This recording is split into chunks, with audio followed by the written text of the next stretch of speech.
Support ka ako lahat, diba? At syempre, after ng party, ano bang dapat ginagawa? Diba? Eh di nagmamamam, tsareng. Tsahin mo yan! Dahil fiesta nga dito, eh hindi muna kami agad umuwi. At pinakilala ko na pala si Ep sa kanyang mga tsahin at lola. Jo Marie! Meet the lola! Meet the lola! Oh. Auntie, lola. Lola mo.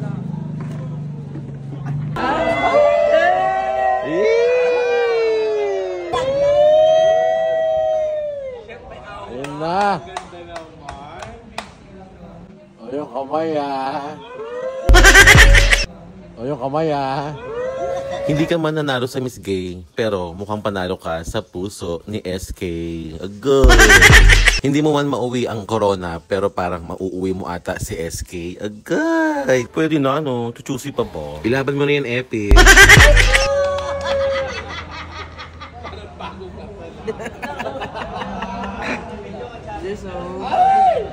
Toast down, toast down.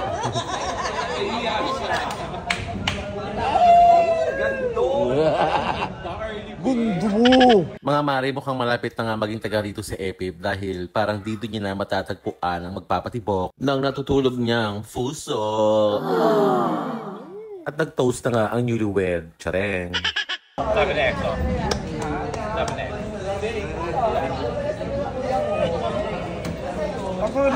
At ito nga, tinuturuan niya si Epip ng talent ng kanyang lola. Kasi nga itong lola niya, batikan po yan sa Miss Gay at laman po lagi ng stage yan. Mga kalaban na po niya si Matmatong araw pa. Siya nga pala si Miss Mia, pangyarihan ng sex bomb. Get out! Shreng.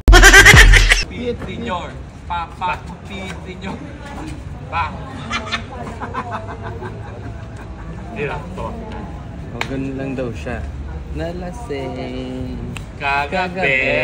At tuluyan na nga ang nalaseng ang inyong Disney princess. Ayun na naman siya. Hindi ko alam kung nag-iarasal na naman siya or natutulog. Tsareng. Number 4 o number 1? Number